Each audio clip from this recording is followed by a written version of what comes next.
প্রথম আমরা গাড়িটার সামনে, তখন আমি ওরে বলতেছি যে গাড়িটা একটু চলো যাও, ড্রাইভারটা স্পিডে যেতে সাইডে যেতেছে। আমি একটা বিকট আওয়াজ শুনলাম, তারপরে দেখলাম যে গাড়িটা বাইক হয়ে গেছে।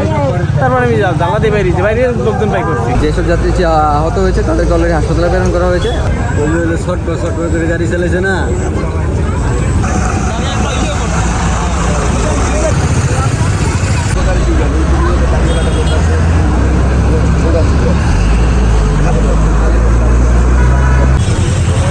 না বাইক করতে আমার চাই না।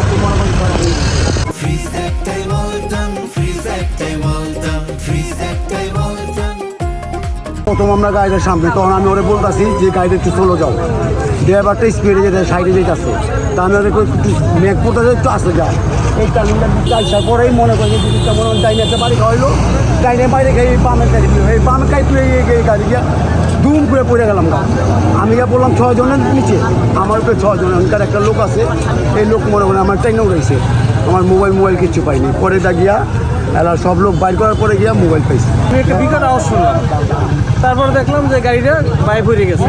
তারপরে আমি জানলা দিয়ে বাইরে বাইরে লোকজন বাইক করছি।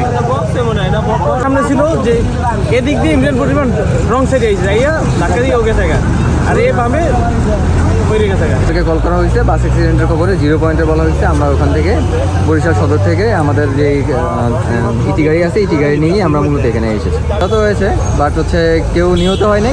যারা মোটামুটি যেসব যাত্রী আহত হয়েছে তাদেরকে অলরেডি হাসপাতালে প্রেরণ করা হয়েছে। আমরা প্রাথমিক অনুসন্ধান করে দেখেছি, ভিতরে এখন আপাতত পর্যন্ত আমরা কাউকে পাইনি।